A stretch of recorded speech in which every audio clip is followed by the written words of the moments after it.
अपवित्रता समाप्त होती है, पवित्रता आती है और उस खुशी में हम सब लोग मिलकर के होली का त्यौहार मनाते हैं, आनंद की अनुभूति करते हैं। तो आज के इस अवसर पर आप सब लोगों ने प्रशिक्षण प्राप्त किया है, बहुत अच्छे ढंग से प्राप्त किया है। सबसे प्राचीनतम पुस्तक का नाम है ऋग्वेद और ऋग्वेद के जो ऋग्वेद है उसके 10 मंडल हैं। 10 मंडलों में आप सब लोग अच्छी तरीके से अगर ऋग्वेद को पढ़े होंगे या देखे होंगे, समझे होंगे, तो उसमें कुल 1028 सूक्तियां हैं और 1028 सूक्तियों में से जो 7वां मंडल है वो 7वां मंडल वरुण देवता को समर्पित है, यानी जल देवता को समर्पित है। और उसमें से सबसे ज्यादा सूक्तियां जो समर्पित है वो पानी के लिए समर्पित है, यानी पानी की महत्ता ऋषियों ने, मुनियों ने, महर्षियों ने, देवर्षियों ने तब देखा था कि पानी हमारे लिए कितना जरूरी है और इसीलिए पानी ही उत्पत्ति का कारण है, पानी ही हमारे सबके समापन का भी कारण है, पानी ही जिंदा रहने के लिए भी आवश्यक है। और जल है तो कल है, जल है तो जीवन है। और इसलिए रहीमदास जी ने कहा कि रहीमन पानी राखिए बिन पानी सब सून, अब पानी गए न उबरे मोती मानस सून। इसलिए पानी हमारे लिए बहुत जरूरी है। और अभी दुनिया के अंदर चर्चा चल रही है, दुनिया के लोग इस पर चर्चा कर रहे हैं। आप उत्तर प्रदेश में बैठे हो और उत्तर प्रदेश की पॉपुलेशन 24 करोड़ की है। आगे अगली जनगणना आएगी, हो सकता है पता नहीं किस स्थिति में हम लोग पहुंचेंगे। लेकिन अगर इस 24 करोड़ के पॉपुलेशन को देखें तो अगर ये हम केवल उत्तर प्रदेश की बात करें और भारत की बात करें तो आपको पता चलेगा कि दुनिया के बहुत सारे देश हैं जिसमें जल का बहुत बड़ा संकट है। यहाँ पर लोगों ने बताया होगा आपको। लेकिन अगर दुनिया के परिवेश में भारत को देखें तो भारत के पास दुनिया के हिस्से की 2.4% लैंड है, जमीन है, भूभाग है। और भारत में पानी कितना है दुनिया का, तो दुनिया का जितना पानी उपलब्ध है उसका केवल 4% पानी भारत के पास उपलब्ध है। अब उसमें से भारत के पास जो भूभाग है और जो लैंड है उसके आधार पर अगर आप देखिएगा तो आपको पता चलेगा कि भारत के पास जो जानवर हैं, पशु हैं, उनकी पॉपुलेशन कितनी है। तो भारत के पास दुनिया के जो पशु उपलब्ध हैं उसमें से 18 से 19% लगभग पशु केवल भारत के अंदर है। अब तीसरी बड़ी बात है कि दुनिया में जो बीमारी है उस बीमारी का 20% बीमारी केवल भारत में है। और बीमारी का मुख्य कारण क्या है, तो आप किसी से बातचीत करोगे तो दुनिया में सब बताएंगे कि बीमारी का सबसे बड़ा कारण है पानी। अगर शुद्ध पानी मिलता है तो बीमारी से बचते हैं, अगर अशुद्ध पानी मिलता है तो बीमारियां बढ़ जाती हैं। किडनी खराब हो जाएगी, लीवर खराब हो जाएगा, बहुत सारे विकार उत्पन्न हो जाएंगे, खजुलाहट पैदा हो जाएगी, खजुली की बीमारी हो जाएगी, गंदे पानी में नहाओगे चकट्टे पड़ जाएंगे, लाल लाल निकल आएगा, खजुआते हुए घूमते रहोगे, कितनी सारी बीमारियां होंगी आपको, यानी पानी से बहुत सारी बीमारियां होंगी। और इसीलिए फोड़ा और फुंसी भी निकलता है, बहुत सारी बीमारियों की जन्नी पानी है। अगर पानी अच्छा हो गया तो सब कुछ अच्छा हो गया। और इसलिए मैं कहता हूं कि भारत में आप सब लोग अध्ययन करके जाइएगा। लोगों को डराना नहीं है लेकिन लोगों को बताना है कि जब देश आजाद हुआ था तो भारत में पहली जनगणना 1951 और 52 में हुई। और जब पहली जनगणना हुई तो भारत की पॉपुलेशन 36 करोड़ थी। और जब 36 करोड़ भारत की पॉपुलेशन थी तो भारत में उपलब्ध पानी कितना था, प्रति व्यक्ति के हिसाब से भारत में 5177 घन मीटर प्रतिवर्ष प्रति व्यक्ति के हिसाब से पानी था। लेकिन चलते चलते जब 2001 की जनगणना हुई तो भारत की पॉपुलेशन बढ़कर के 102 करोड़ हो गई। और 102 करोड़ जब हो गई तो भारत में जितना पानी उपलब्ध था उसका प्रतिशत कितना आया, कितना पानी हुआ, तो पता चला कि हम लोग आजादी के समय तो लगभग 6000 घन मीटर पे थे और जब 2001 में आए तो पता चला कि हम 1820 घन मीटर पे पहुंच गए। और जब 2011 की जनगणना हुई तो 2011 की जनगणना में हम लोग पहुंच गए 121 करोड़। और पानी कितना बचा, तो प्रति व्यक्ति के हिसाब से पानी पता चला कि हमारी पूरे भारत के अंदर प्रति व्यक्ति के हिसाब से 1545 घन मीटर हो गया। अब आप 6000 से घटते घटते चले आए 1545। लोग कह रहे हैं अगली जनगणना जब होगी तो हम लोग 1300 पे, 1350 पे पहुंच जाएंगे। और जब 2050 तक हम लोग पहुंचेंगे तो हमारी जनगणना के हिसाब से, हमारी स्थिति के हिसाब से हम लोग 1100 के नीचे पहुंच जाएंगे। अब जब 1100 के नीचे पहुंच जाएंगे तो आदमी जिएगा कैसे, आदमी बचेगा कैसे। सोचिए और कल्पना करिए पूरे भारत के अंदर जो 6800 हमारे ब्लॉक हैं और उत्तर प्रदेश के अंदर 826 ब्लॉक हैं। 826 ब्लॉक में से हम 82 ब्लॉक डार्क जोन में चले गए, हम लोग 157 में सेमी क्रिटिकल में चले गए, हम लोग 47 में क्रिटिकल में चले गए। अब आप कल्पना करिए कि अगर ऐसी स्थिति बनेगी तो हम आप तो चले जाएंगे। यहाँ पर लगभग आयु के लोग 50, 45, 30, 35 ऐसे लोग हैं। मान लीजिए 30 साल आपने अच्छे ढंग से बिताया, आप तो चले जाओगे, लेकिन आने वाली पीढ़ी को पानी मिलेगा कि नहीं मिलेगा, ये बहुत इंपॉर्टेंट है। हम उसके लिए क्या छोड़ करके जाएंगे? हमारे बाबा ने, हमारे दादा ने तो हमारे लिए सब कुछ छोड़ के गए थे। हमारे लिए अच्छे अच्छे पेड़ छोड़ के गए। हम जब पैदा हुए तो हम बाग से आम बीन के खाते थे, हम जामुन खाते थे, हम महुआ का लाटा बनाते थे, हम लपसी बनाते थे, हम सब कुछ जानते थे। लेकिन आप सोचिए, आपने कितने पेड़ अपने बच्चों के लिए छोड़ के जाओगे? आप कितने तालाब बच्चों के लिए छोड़ के जाओगे? आप कितने कुएं बच्चे के लिए छोड़ के जाओगे? आप कितना पानी बच्चे के लिए छोड़ के जाओगे? आप कौन सा पोखरा, कौन सा मंदिर छोड़ के जाओगे? आपका बच्चा जब बड़ा होगा, आपकी पीढ़ी दर पीढ़ी नाती पोते आएंगे तो पूछेंगे मेरे बाबा ने मेरे लिए क्या छोड़ा है। तो आप पूछिए अपनी अंतरात्मा से, आप क्या बताओगे ऊपर जाकर के कि मैं अपने बच्चों के लिए क्या छोड़ करके आया हूं? तब आपको पता चलेगी वास्तविक स्थिति क्या है। तो कल्पना करिए, और मैं कल्पना के आधार पर आपको इन बातों की तरफ ले जाना चाहता हूं। अटल भूजल योजना की जब कल्पना प्रधानमंत्री जी ने किया, और प्रधानमंत्री जी ने इसके पहले जब सुना, पंडित अटल बिहारी वाजपेयी कहा करते थे अपने भाषणों में, उस समय दुनिया के सर्वश्रेष्ठ वक्ता अटल जी थे, तो अटल जी कहते थे और दुनिया कहती थी कि अगला विश्व युद्ध जो होगा वो पानी के लिए होगा। प्रधानमंत्री जी ने कहा कि भारत में दुनिया के अंदर क्या होगा ये तो दुनिया समझेगी, देखेगी, मैं भी सबसे आग्रह करूंगा, लेकिन भारत के अंदर पानी का कोई संकट ना हो, इसके लिए अगर भारत का हर व्यक्ति जग जाएगा, जल शक्ति को जनशक्ति बना देंगे हम लोग, मन की बात जन की बात बना देंगे हम, और जन आंदोलन अगर पानी के लिए खड़ा कर देंगे तो पानी के लिए भारत में कोई संकट होने वाला नहीं। और लाल किले के प्राचीर से जब वो बोल रहे थे, एक संत जब बोलता है, एक महान व्यक्तित्व जब बोलता है, एक कर्मयोगी जब बोलता है, जो करके दिखाता वो जब कुछ कहता है, तो मन में बात कहीं ना कहीं छू जाती है, हमारे आप तक पहुंचती है। आज तक भारत के प्रधानमंत्री ने, नरेंद्र भाई मोदी ने जितनी बात कही है, वो केवल कहने के लिए नहीं कही है, हर बात को उन्होंने जमीन पे उतारा है और सबके सामने है। प्रत्यक्षम किम प्रमाणम, सबके सामने सब कुछ दिख रहा है। अगर भारत के प्रधानमंत्री ने कह दिया तो ये बात मान लीजिएगा कि 100% हम आप अगर उसमें आहुति देना चाहते हैं तो आहुति दें, नहीं देना चाहते तो मत देना। आप भी उसके भागीदार बनोगे कि आप किस पाले में खड़े थे। जब हर कोई राम सेतु बना रहा था तो गिलहरी भी अपने खुद से बालू लेकर के जा रही, तो हम आप क्या कर रहे थे, हमारी क्या भूमिका थी? आप ये चिंता मत करिएगा कि अगर हम लोग कहते नहीं है गांव में, अगर मुर्गा नहीं बोलेगा तो क्या सवेरा नहीं होगा? होगा, होगा। ये भारत है। यहां तो एक व्यक्ति खड़ा होता है, एक स्वामी विवेकानंद खड़े होते हैं, पूरी दुनिया को हिला करके चले आते हैं। यहाँ तो एक नेताजी सुभाष चंद्र बोस खड़े होते हैं, एक महाराणा प्रताप खड़े होते हैं, एक छत्रपति शिवाजी खड़े होते हैं, एक से एक कर्मयोगी है जो खड़े होते हैं, सब कुछ बदल करके रख देते हैं हमारे आपके लिए। प्रधानमंत्री जी ने कहा, और आपको पता है 2018 में भारत के प्रधानमंत्री ने पत्र लिखा। पत्र किसको लिख रहे हैं? भारत का प्रधानमंत्री पत्र किसको लिख रहा है? तो भारत के प्रधानमंत्री ने पत्र लिखा भारत के सभी पंचायत के प्रतिनिधियों को, और आग्रह किया, सबका आह्वान किया कि गांव का पानी गांव में, खेत का पानी खेत में, और छत का पानी जमीन के नीचे ले जाना बहुत जरूरी है। अगर गांव को बचाना है, अगर गांव को आत्मनिर्भर करना है, अगर गांव को खुशहाल करना है, अगर गांव को समृद्धशाली बनाना है, तो उसके लिए जल संचयन सबसे जरूरी काम है। इसके लिए प्रधानमंत्री जी ने आह्वान किया, और प्रधानमंत्री जी के आह्वान के बाद आपने देखा होगा हमारे मुख्यमंत्री जी ने उत्तर प्रदेश में बहुत कार्यक्रम किया। हम लोग उस समय ग्राम विकास मंत्री थे, हम लोगों ने गांव में बहुत सारे काम किए, और उसका परिणाम क्या हुआ?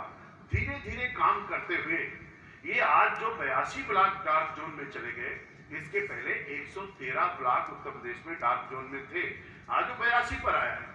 धीरे धीरे काफी क्षेत्रों में पानी बढ़ा और काफी क्षेत्रों में पानी घटा। देखते देखते स्थितियां बदली, लोगों के अंदर जागरूकता आई, जगह जगह लोगों ने सोख्ता पीठ बनाना शुरू किया, कुएं की खुदाई शुरू की, बहुत सारे काम शुरू किए। और उससे हम लोगों को सफलता भी प्राप्त हुई। लेकिन उसके बाद भारत के प्रधानमंत्री जब दोबारा शपथ लेते हैं तो दोबारा शपथ लेने के बाद उन्होंने लाल किले के प्राचीर से जल जीवन मिशन की बात करते हैं कि हर घर को नल पे जल पहुंचाएंगे। जब ये बात भारत के प्रधानमंत्री कह रहे थे तो उनके ध्यान में ये बात थी कि आखिर में जल पहुंचाओगे कैसे, जल होगा तभी तो जल पहुंचाएंगे। और उसके लिए 25 दिसंबर 2019 को उन्होंने अटल भूजल योजना की लॉन्चिंग किया। और अटल भूजल योजना को लॉन्च करके उन्होंने कहा कि भारत के जितने ऐसे ब्लॉक हैं जो डार्क जोन में चले गए हैं, जहां पर क्रिटिकल, सेमी क्रिटिकल बाकी स्थितियां हैं, उनके सबके रिचार्जिंग की व्यवस्था स्पेशल तरीके से होनी चाहिए। उसका उन्होंने प्रोविजन किया। पूरे भारत के अंदर बहुत सारे ब्लॉक लिए गए। उत्तर प्रदेश में भी 10 ब्लॉक चुने गए, हमारे बुंदेलखंड के 6 ब्लॉक चुने गए, जिसमें जालौन को छोड़ करके बाकी सारे जिले ले गए, यानी 6 जिले, 7 जिले कुल हमारे हैं और 4 जिले हमारे पश्चिमी उत्तर प्रदेश के लिए गए। 326 कुल हमारे ब्लॉक लिए गए और जिले लिए गए हमारे 10। और उसमें से 350 ग्राम पंचायतें बुंदेलखंड की और 200 ग्राम पंचायतें हमारी पश्चिमी उत्तर प्रदेश की। उनको सबको चयन करके अभियान के रूप में लेने के लिए बातचीत कही गई। और जब इस बात को माननीय प्रधानमंत्री जी ने कहा तो माननीय मुख्यमंत्री जी ने क्या कहा, योगी जी ने कहा कि मोदी जी के संकल्पों को पूरा करने के लिए केवल 10 जिले नहीं, उत्तर प्रदेश के सभी जिलों में अटल भूजल योजना लागू होनी चाहिए। जिसके लिए बाकायदे विधानसभा में प्रस्ताव पारित करके, कैबिनेट से प्रस्ताव पारित करके 75 जिलों में अटल भूजल योजना लागू हो, उत्तर प्रदेश में माननीय योगी जी ने लागू किया। अब दोनों की स्थितियों में आज की तारीख में उत्तर प्रदेश के हम अटल भूजल योजना में बहुत अच्छे से काम कर रहे हैं, तेजी के साथ आगे बढ़ रहे हैं। आप सबकी बहुत बड़ी भूमिका है। इसके माध्यम से हम कैसे मोदी जी के सपनों को साकार करेंगे, योगी जी के सपनों को साकार करेंगे और अपने उत्तर प्रदेश को बचाएंगे और आने वाली पीढ़ी को पानी उपलब्ध कराएंगे। ये हमारे सबके लिए, आप सबके लिए एक संकल्प भी है और काम करने का एक अवसर भी है।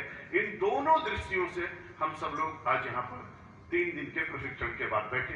फिर उसके बाद क्या हुआ, मन की बात में माननीय प्रधानमंत्री जी ने कहा, लोगों का आह्वान किया, पूरे भारत के लोगों का, आइए हम सब लोग मिलकर के जल संचयन में कुछ अद्भुत काम करें, जिससे हम लोग बरसात आए तो पानी को रोक पाए, जल संचयन कर पाए।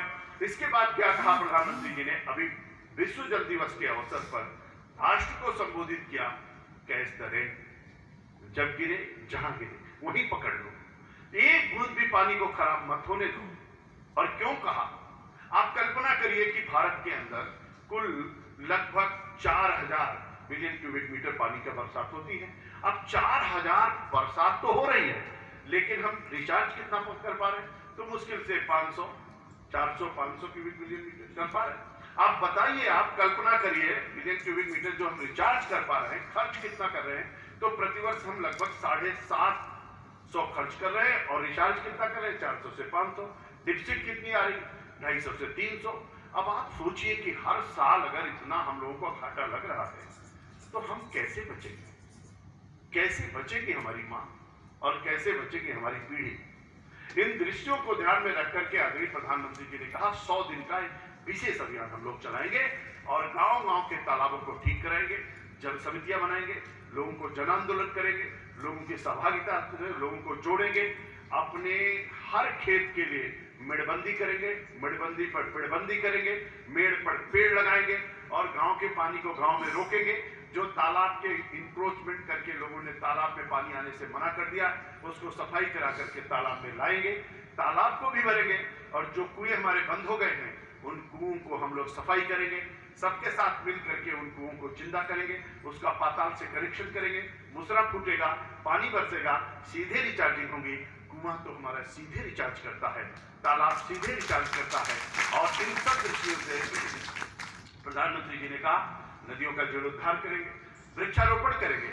और वृक्ष कैसे लगाएंगे, तो हम सब लोगों ने तय किया, हमारे श्री अनुराग जी ने उस समय हम लोगों ने कहा मनरेगा में ग्राम विकास वृक्ष अगर लगाएगा तो पीपल लगाएगा, पाकड़ लगाएगा, बरगद लगाएगा, महुआ लगाएगा, जामुन लगाएगा, आम लगाएगा, नीम लगाएगा, ऐसे पेड़ लगाएंगे जो वाटर को रिचार्ज भी करेगा, धरती को बचाएगा, ऑक्सीजन भी देगा, प्रदूषण मुक्त वातावरण भी बनाएगा और बड़े बड़े पेड़ तैयार होंगे। तो ऐसे पेड़ों के लिए प्रोत्साहित करेंगे लोगों को।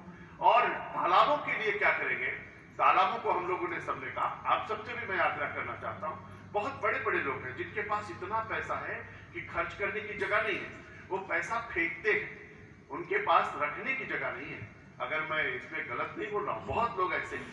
पहले लोगों के पास पैसा होता था तो क्या करते थे, तालाब बनवाते थे, पौधशाला चलवाते थे, कुआं बनवाते थे, मंदिर बनवाते थे, ऐसे काम को करते थे। और उसमें भावना क्या थी कि चिड़िया आएगा, पक्षी आएंगे, पानी पिएंगे, हमारे पुरखे तरेंगे, क्योंकि हम मानते हैं कि पुरखे हमारे जब हम लोग खाना रखते हैं तो चिड़िया के रूप में आकर के उसको खा करके चले जाते हैं, पानी पी के चले जाते हैं। तो हम अपने दादा के लिए, अपने बाबा के लिए, अपने पुरखों के लिए अगर भागीरथ अपने पुरखों को तारने के लिए गंगा को धरती पर उतार सकते हैं, तो मैं अपने पुरखों को तारने के लिए एक तालाब तो बना ही सकता हूं। कि भागीरथ ने तपस्या किया, एक पैर पे खड़े होकर साधना किया, हठ योग किया और गंगा को अवतरित कर दिया, और उन्होंने कहा मेरे पुरखे तभी तरेंगे। अगर वो इतना काम कर सकते हैं तो क्या हम अपने बाबा के नाम से एक तालाब नहीं बना सकते? क्या हम अपने दादा के नाम से एक तालाब नहीं बना सकते? अरे तालाब किसी का होगा, इस धरती पर जो जिसका है। मैं आपको एक शाश्वत सत्य बताता हूं, आप अपने गांव में चले जाना, वही जमीन है, जमीन कहीं घटी और बड़ी नहीं है। आज मैं दिखाता हूं कि ये सब इलाका मेरा है, कल जब 25 साल 30 साल बाद दूसरा दिखाता है कि ये सब मेरा है, और न मेरा है न उसका है, ये तो सब धरती माँ का है, इसी प्रकृति का है। हम आपको चलेगा, गलतफहमी है लोगों को। और इसलिए मैं मानता हूं इस बात को कि अगर हम किसी तालाब को, बुंदेलखंड के एक तालाब को गोद ले लें। अभी हम लोगों ने बैठक किया था, अनुराग जी ने भी प्रेरित किया, बहुत सारे लोग आए, बुंदेलखंड विकास बोर्ड बना है, उसमें से लोगों ने योजना बनाई और लोग तालाब ले रहे हैं। एक एक तालाब, हमने कहा आप तालाब ले लो, आप अपने बेटे का जन्मदिन मनाते हो, अपनी बेटी का जन्मदिन मनाते हो, अपने कमरे में प्रदूषण में मनाते हो, आप चले जाओ निकल करके उस तालाब के किनारे, वहां लिट्टी बाटा लगाओ, आप दाल रोटी सेको, आप बैठो और जो वृक्ष लगाए हो उस वृक्ष के नीचे आनंद लो, तालाब में स्नान करो, खूब अच्छे ढंग से खान पान करो, जलपान करो। आपको जो आनंद की अनुभूति होगी वो जुहू चौपाटी पर नहीं मिल सकती है जो अपने तालाब के किनारे। तो ये प्रेरणा का भाव, ये भावना जागृत करना आपका काम क्या है? आप लोगों के अंदर ये भावना जागृत करना है, इस तरीके के लोगों को प्रेरित करना है, हृदय के साथ तादात्म्य स्थापित करना है, प्रकृति के साथ जुड़ना है। मैं आपसे कहना चाहता हूं, आप अपनी अंतरात्मा से पूछ के देखो, अपने गूगल बाबा पे जाकर के देखो, आपको दुनिया में कोई ऐसा व्यक्ति नहीं मिलेगा जिसको ज्ञान की प्राप्ति हुई हो और पेड़ के नीचे वो न रहा हो। हर किसी व्यक्ति को, जिसको भी ज्ञान की प्राप्ति हुई, वो वृक्ष के नीचे प्राप्त हुई, क्योंकि भगवान का जो संदेश लाता है कोई, तो सबसे पहले वृक्ष को ही भगवान का संदेश मिलता है। यानी वृक्ष हमारे लिए देवता है, जल हमारे लिए देवता है, जल हमारे लिए जीवन है। जो देता है वही तो देवता है, और जो जीवन देता है उससे बड़ा देवता कोई नहीं हो सकता है। तो जल हमारे लिए देवता है, वृक्ष हमारे लिए देवता है। इसीलिए शादी ब्याह में पहले शादी होती थी तो लड़के लड़के और बाकी औरतें गाते हुए जाती थी, तालाब की पूजा करती थी, कुएं की पूजा करती थी। दिया होली पे जलाते, दीपावली पे जलाते थे, तो सबसे पहले कहाँ दिया जलाना है? कुएं पे जलाना है, खेत में जलाना है, मशीन पे जलाना है, पानी के स्थान पे जलाना है। पानी के स्थान पे क्यों जलाना है? क्योंकि व्यक्ति की उत्पत्ति जल से हुई है, और मनुष्य के शरीर में आप सब जानते हैं 70 से 72-73% केवल पानी है, और धरती में भी यही हालत है। और मनुष्य जब जाता है धरती से तो उसका खून भी पानी बन जाता है, केवल पानी ही शेष बचता है, इसके सिवा कुछ शेष नहीं बचता है। अरे जो शेष बचता है, लोग कहते हैं कि प्रकृति जो बनी, क्षितिजल पावक गगन समीरा, पंच तत्व आधम शरीरा, इसमें जो पहला तत्व आया वो जल आया था। और जो जब सृष्टि समाप्त होगी तो लोग कहते हैं, वेदों में, शास्त्रों में, उपनिषदों में जितनी बार सृष्टि का समापन होता है तो जलमग्न हो जाता है सब कुछ, यानी बचता कुछ है तो केवल जल बचता है। जल से उत्पत्ति है, जल से विनाश है, जल से पालन है, जल ही जीवन है। और इसलिए जल के साथ हम लोग जुड़ने जा रहे हैं। जल हमारे लिए देवता है, जल हमारे लिए सब कुछ है, और इसलिए जल के महान देवता और वरुण देवता और इंद्र देवता को हम सब लोग प्रणाम करेंगे। इसलिए हम कुएं को प्रणाम करेंगे, इसलिए हम तालाब को प्रणाम करेंगे, इसलिए नदी में पैर रखने से पहले हम पहले पानी छिड़कते हैं, पहले माँ को प्रणाम करते हैं, फिर स्नान के लिए हम जाते हैं।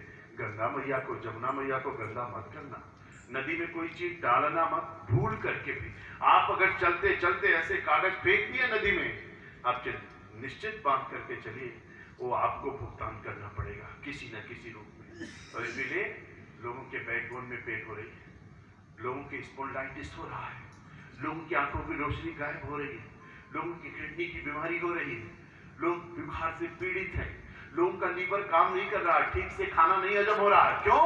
क्योंकि हमने जल देवता को प्रदूषित कर दिया, जल को हमने छोड़ दिया, जल का पूजन हमने छोड़ दिया। खाना हजम करेगा तो जल हजम करेगा, क्योंकि आग तो है यहाँ, लेकिन उबालेगा कौन? पानी नहीं रखोगे तो खाना बनेगा कैसे? चावल उबालोगे कैसे? चावल उबालने के लिए तो पानी चाहिए। आटा छानोगे कैसे? आटा गूंथने के लिए तो पानी चाहिए। सब्जी लाओगे तो मार्केट से धुलोगे कैसे? पानी तो चाहिए। सवेरे उठोगे कीचड़ आएगा आंख में, कहां धुलोगे? नहीं तो खुलेगी नहीं, देखोगे कैसे दूसरे को? और उसके बाद स्नान नहीं कर पाओगे, नित्य क्रिया नहीं कर पाओगे, जियोगे कैसे? अरे पानी तो बहुत जरूरी है। पूजन के लिए जाओगे, पंडित जी कहेंगे बच्चा आचमनी लाओ, जल लाओ, और उसमें फिर छिड़को अपने ऊपर, और फिर आचमनी का जल छिड़को। जल ही नहीं होगा तो करोगे कहां? अब कौन सा जल छिड़कोगे? नाभि का जल, गंदा जल कि शुद्ध जल?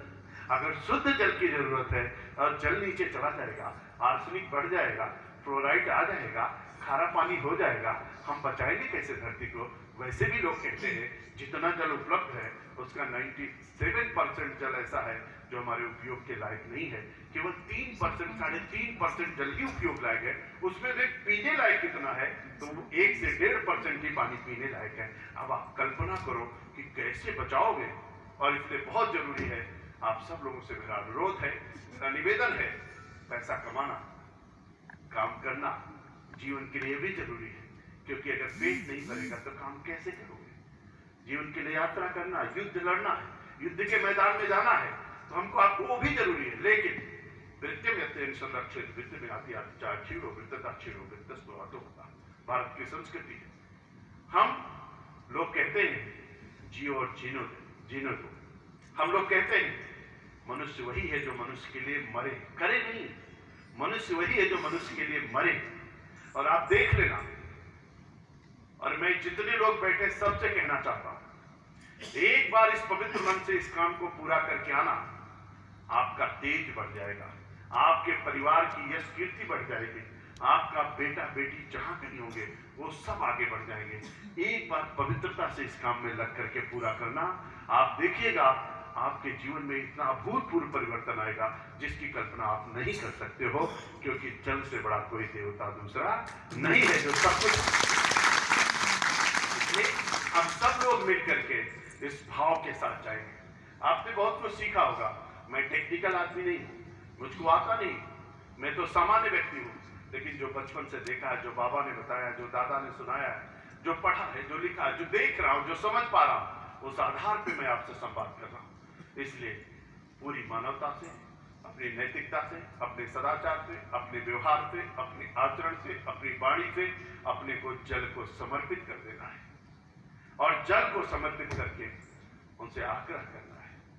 और इसलिए हम सब लोग एक एक गांव में जल समिति बनाना है, पानी समिति बनाना है, लोगों को प्रेरित करना है, लोगों को जोड़ना है, और जितने भी जल के स्रोत हैं उनको सबको जिंदा कर देना है, उनको सबको जिंदा करके आगे बढ़ाना है। और इस आधार पर हम सब लोग काम करेंगे। 1.5 लाख का समरसेबुल लगाते हैं। घर बनाने से पहले, नींव खोदने से पहले सबसे पहले समरसेबुल लगाते हैं। पैसा आ जाता है, भगवान पैसा उनको देते हैं, क्योंकि समरसेबुल लगा लो, 1.5 लाख 2 लाख रुपए का लगेगा, क्योंकि पानी तो बहुत जरूरी है घर बनाने के लिए। और माँ का दोहन करो, माँ के पेट से खूब पानी निकालो, भैंस धो, सीढ़ी धो, घर में पानी बहाओ, नल खोल दो, टंकी से पानी गिरता रहे, पड़ोसी आके बताएगा अरे भैया बहुत देर से पानी गिर रहा, तब जाके बंद कर देना। क्यों? क्योंकि जल है तो गिराते रहो, बहाते रहो, जब तक है तब तक बहाते रहो। और जिस दिन नहीं रहेगा, 1 घंटे अगर पानी इस गर्मी में ना मिले तो ओट सूखने लगता है, मूर्छा आ जाती है, फिर ग्लूकोज चढ़वाना पड़ता है, फिर लू लग जाता है, फिर पता चलता है कि 6 महीने सुधरने में लगता है। 2 घंटे की प्यास के बाद अगर ये 6 महीने तक अपनी बॉडी को ठीक करने में आपको लगता है, आप सोचो जिस माँ के पेट से इतना पानी निकाल रहे हो, उस माँ के पेट में पानी डाल रहे हो कि नहीं डाल रहे हो? कहते तो कि ये धरती मेरी माँ है, अरे अपनी माँ के पेट से पानी निकाल रहे हो, अपनी माँ को खाली कर रहे हो, उस माँ को कुछ दे भी रहे हो कि नहीं दे रहे हो? आप ये भी तो सोचो, इस पर भी तो विचार करो। अगर 1.5-2 लाख का समरसेबुल लगा करके पानी खींच सकते हो तो आप 30, 35, 40 हजार, 50 हजार का रेन वाटर हार्वेस्टिंग सिस्टम लगा करके छत का पानी जमीन के नीचे भी तो डालो। और सोचो कि आप तो खींचते हो पूरा साल भर, अब पानी बरसता है 3-4 महीने, तो माँ के पास खुराक तो केवल 3-4 महीने की है और आप तो पूरा साल भर पी रहे हो, खींच रहे हो पानी। तो 3-4 महीने के लिए व्यवस्था तो करो भैया, जितना हम ले रहे हैं पानी उतना पानी तो हम धरती के अंदर दें। ये नैतिक जिम्मेदारी है, ये पवित्रता है, ये भारत की संस्कृति कहती है कि जिससे जितना ले रहे हो उतना तो देने का काम कम से कम करो। मनुष्य वही है। लोग कहते हैं मानवता क्या है, महात्मा कौन है, संत कौन है, ऋषि कौन है? और इसमें लोग मानते हैं मनुष्य की श्रेष्ठता के आधार पर बात करते हैं। जो समाज से अधिक लेता है और समाज को कुछ नहीं देता है उसको कहते हैं बहुत स्वार्थी है, बहुत निकृष्ट किस्म का आदमी है, जो केवल लेता है और देता कुछ नहीं। और जो लेता और देता समान रूप से है उसको कहते हैं मनुष्य है, ये आदमी बहुत अच्छे हैं, समान रूप से लेते और देते हैं। और जो समाज से कम लेता है और ज्यादा से ज्यादा देता है उसको लोग कहते हैं महात्मा है, ये संत है, बड़े दयालु है, ये समाज के लिए जीते हैं। और जो केवल समाज को देने की काम करता है, कुछ नहीं लेता, उसी को हम कहते हैं ये ऋषि, ये भगवान है, ये तो साक्षात देवता है, ये कुछ लेते नहीं, ये केवल देते रहते हैं। तो आप भगवान की श्रेणी में मत जाइए, मैं आपको भी उस श्रेणी की तरफ नहीं ले जाना चाहता हूँ, लेकिन आप कम से कम मनुष्य तो बन जाइए, जितना ले रहे हैं उतना देने का काम तो कम से कम करिए। अगर इतना काम हम लोगों ने कर लिया तो बहुत सुंदर हो जाएगा। इसलिए जहां भी जाइए पूरी तरीके से समर्पण के भाव से प्रेरित होकर के, और जितने आप सब लोग हैं प्रतिनिधिगण, आगे चल करके आप टीम को बढ़ाएंगे, बहुत विस्तार रूप देंगे। यहाँ बहुत कम लोग आए, जिनको विस्तार रूप देना उनको बैठा के समझा देना कि पूरी पवित्रता, पूरी ईमानदारी, पूरी जिम्मेदारी, पूरी गुणवत्ता, पूरी पारदर्शिता, पूरी समयबद्धता के साथ काम करने की आवश्यकता है। एक जन आंदोलन खड़े करेंगे, पूरे उत्तर प्रदेश में क्रांति करेंगे, मोदी और योगी का संदेश पहुंचाएंगे, जल संचयन, जल संवर्धन, जल संरक्षण करके लोगों के घर तक शुद्ध पेयजल पहुंचाएंगे। आप कल्पना करें, बुंदेलखंड की धरती पर आप में से कौन कहां का है मैं नहीं जानता, लेकिन अगर बुंदेलखंड की धरती पर आप लोग जा करके उन ब्लॉकों में जो डार्क जोन में चला गया, महोबा की पहाड़ी में पहुंचोगे और महोबा के पहाड़ी ब्लॉक में जाके काम करोगे, आप बादा के उन क्षेत्रों में जाओगे, आप चित्रकूट के पठार में जा करके काम करोगे, आप सोचो कि वहां का जलस्तर जब ऊंचा होगा तो वहां की पीढ़ी पर पीढ़ी आपको कितना आशीर्वाद देगी, बहुत आशीर्वाद मिलेगा प्रत्यक्ष और परोक्ष रूप से। और जब वृक्ष हरियाली में आ जाएंगे, सभी वृक्ष लहलहाने लगेंगे, पशु आके पानी पीने लगेंगे, चिड़ै चिरुमन पानी पिएंगे, गाय भैंस गोरू आएंगे, सब पानी पी करके जाएंगे, आपको बहुत दुआ मिलेगी। मेरे मित्रों, मैं आज के इस अवसर पर आप सबको ढेर सारी शुभकामनाएं देता हूँ, बहुत बहुत बधाई देता हूँ और हृदय से अंतरात्मा से कहना चाहता हूँ, बहुत बड़ा अवसर भगवान ने आपको दिया है। हर काम के लिए हर व्यक्ति नहीं होता, भगवान ने निश्चित कर रखा है इस काम को आपको करना है, इसीलिए आप यहाँ बैठे हो। आप ये मत सोचना कि आप ऐसे बैठे हो, ये प्रभु की योजना है। अगर प्रभु की योजना है तो उसमें धोखा मत करना, प्रभु को कभी धोखा मत देना। जो भगवान ने हमको काम सौंपा है उस काम को 100% ईमानदारी के साथ 100% करेंगे। और होली के शुभ अवसर पर आप लोगों को एक बार पुनः ढेर सारी शुभकामनाएं, बहुत बहुत बधाई, बहुत बहुत अभिनंदन।